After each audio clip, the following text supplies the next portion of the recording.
So the one who is in prison is approached by, I think it's some kind of undercover government agency who are trying to capture Pastor John, because Pastor John has got a long history with narcotics. He escaped Korea because he got people addicted to meth because he was drugging their champagne, and the leopard never changed his spots.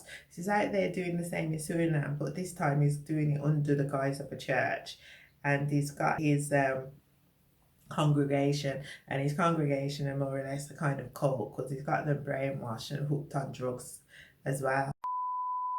Hi and welcome to my channel. It's your girl Blake.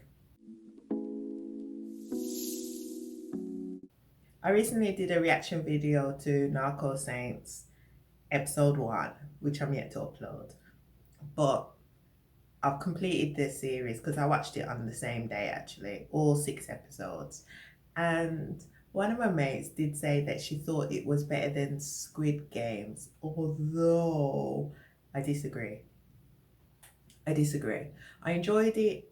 I enjoyed it thoroughly, but I feel like it's not better than Squid Games for me. But it was entertaining, and it did have you on the edge of your seat. And there was quite a bit of tension, but ultimately it's based on a true story, so if that's something you're into, then I'd recommend you giving it a watch. But I haven't even given any details, so let's dive in, shall we? The main character, we see at the beginning that he's come from a low income family. His parents were working all the hours God sends, and his mum passed away whilst working on a winter's day in the snow. She'd been there unconscious for hours before she was found. So she passed. His dad's devastated, but his dad's come back from the war and is a bit detached, isn't he? But he's a hard worker, he's a grafter. But he was working like 20 hours driving trucks, and eventually the hours caught up with him and he died behind the wheel. And then we see that he's left his kids, and the eldest had to take on being the head of the family. So he was just working all the hours God said, doing odd jobs and that. And the most hilarious part for me was that he started calling women that he used to date or whatever from back in the days, and just like doing a phone proposal like, will you marry me? Because basically he was trying to get a wife to come and look after his brother and sister while he was working and do the housework and stuff, wasn't he? And if you can believe it, one of them accepted, and she was a good looking woman as well, so it was quite like a shock. Like, couldn't you find anyone else? But anyway, he wasn't bad looking himself. So anyway, he's there, he's working all the hours God sends, and then one of his mates comes to him with a proposal, doesn't he? He says he's found a South American country called Suriname, and there they don't have any interest in what the hell was that fish called? What is homo? His friends come to him with a business proposal suggesting that in Suriname they have so much hongo, which is skate, and they dislike it. They think it smells bad, and apparently it does. But anyway, that's another different story because I've never eaten it, so I couldn't say. But anyway, his friends like, they'll sell it us really cheap, and then obviously we can make a killing by importing it and selling it here in Korea.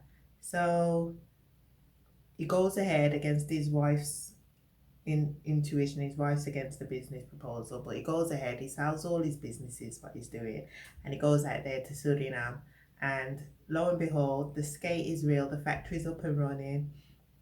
Then in walks the army looking for a payout, exploitation, what do they call it?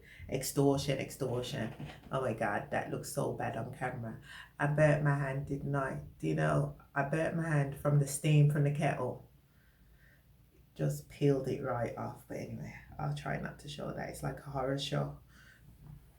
And this isn't a gore channel, so let me get back into Suriname. They've got the factory, the army's come to extort them for some money, and he's agreed on a deal. You know, I'll give you $2,500 if we do well, and 1,000 if we're not doing well. We'll hash it out later or whatever. Fine, they're still there, they're about to make a killing. But then they're out clubbing, celebrating that business is going well. They've shipped out their first batch. And some like Chinese gangsters come and beat the crap out of his business partner and tells him that the money they're paying the army is just for the land tax. They need to pay him the money for the sea, and that will be at $5,000. And it looks like it's not negotiable. But Ingu, the main character, believes that negotiations are never over, so he thinks that he can, you know, negotiate and get the price down. But we'll see, we'll see. But they didn't even manage because his wife was on his case telling him that you need to go to church, you need to go to church. That's the only reason I agreed for you to be out there. So him and his mate go to church and he's there. He's just looking to take a picture opportunity, wasn't he? But the Pastor John, wow, I knew something was wrong with him. They took their picture and they're trying to head out of the church. When they get to the back of the church, the pastor just like baits them up, calls out their names and tells the church to give them a warm welcome. And then they go to the front of the church and then he takes them round back after service and he asks them, you know, looking at your face, are you having problems? And the partner tells him what's happened. So they head down to Chinatown together. Now, I noticed that when the pastor's team was doing some translation, the translation was coming across as threats. And lo and behold, I was right, because what happens is they find out somebody had put cocaine in with their skate, hadn't they? So they get busted for drug smuggling. And one sad story, one mate ends up in prison, one ends up dead. So the one who's in prison is approached by, I think it's some kind of undercover government agency who are trying to capture Pastor John, because Pastor John has got a long history with narcotics. He escaped Korea because he got people addicted to meth because he was drugging their champagne, and the leopard never changed his spots. So he's out there doing the same in Suriname, but this time he's doing it under the guise of a church, and he's got his congregation, and his congregation are more or less a kind of cult because he's got them brainwashed and hooked on drugs as well out here. So he's smuggling cocaine, but he isn't smuggling it into Asia. So the undercover agency get Ingu out of prison and tell him if they help him bust the drug lord, you know, then he'll get to go home and they'll clear the record and give him all the money what he's lost from his business. So he goes undercover, doesn't he, and attempts to catch this drug pin. And as it is with crime, you just get deeper and deeper and deeper in the more you go. He builds a friendship with Pastor John, and Pastor John is very paranoid, which most people who are doing illegal activity have got a bit paranoid because they always feel they're being watched, or they always feel someone's like trying to take their money and their possessions, their assets. But like in the show, he's there, he's putting himself on the line, and at one point he feels like that the government agency haven't got his best intentions at heart. Nobody has, so he's got to look out for himself, number one. So he's lying left, right, and centre, and he's just throwing other people under the bus. He becomes pretty ruthless at one point. He's so ruthless with it that the actual drug pin himself, he's impressed with his drive.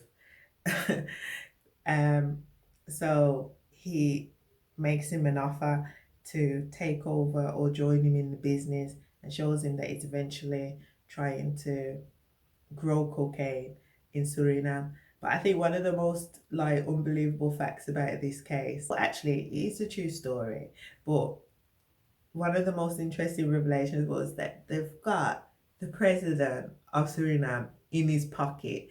He's just like bribing them left, right, and center. He's bribed them to the point that they like use the military to get rid of his rival drug gangs so that he can have a monopoly over the cocaine industry in Suriname, which he is doing. And everything looks good, but Ingu is trying to catch him with the undercover agency, and they are trying to rope him in to get him a deal.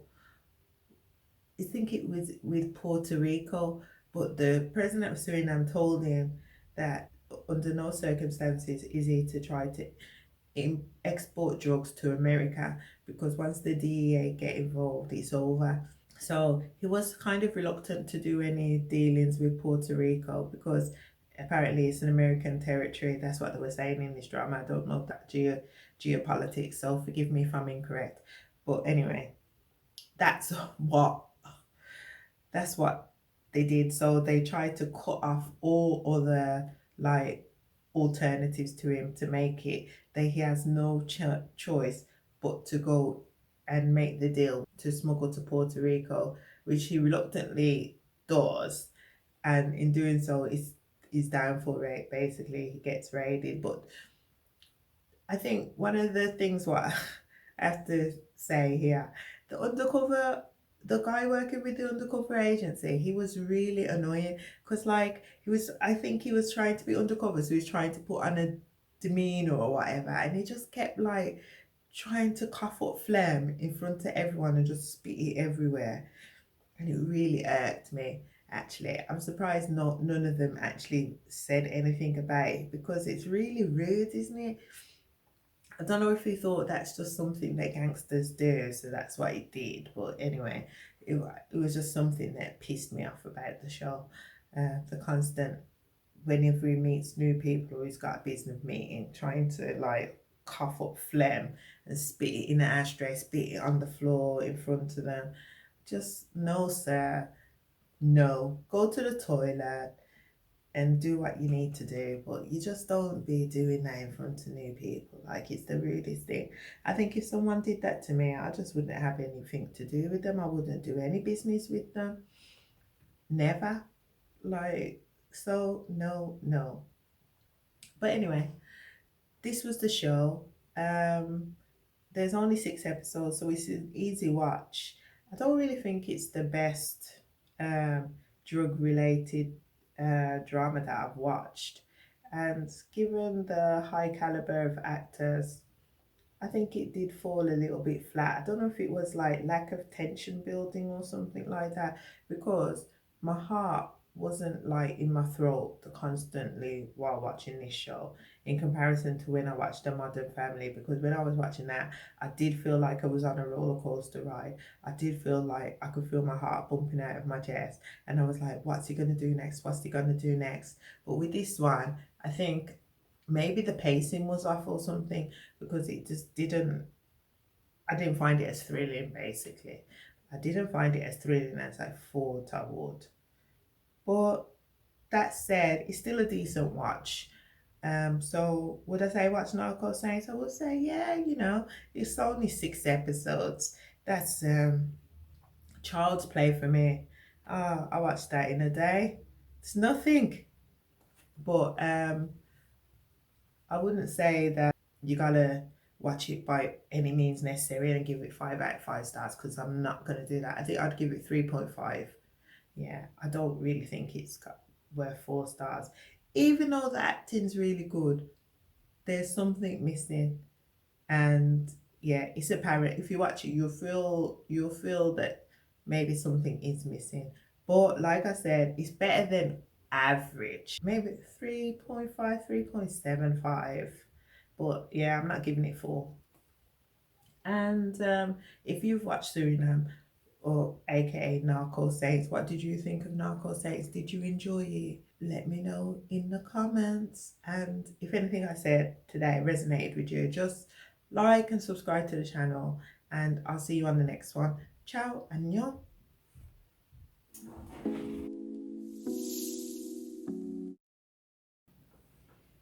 Hi and react. Hi and reaction. Because like in the first episode, the guy show you see that he's had a tough upbringing. Well, I don't know if it was, yeah, well, it was a bit tough. Their family was from a, I don't know what I'm talking about. Okay, so I don't know what I want to say. Hello, hello. Hold on, let me check. That took me ages to find out. So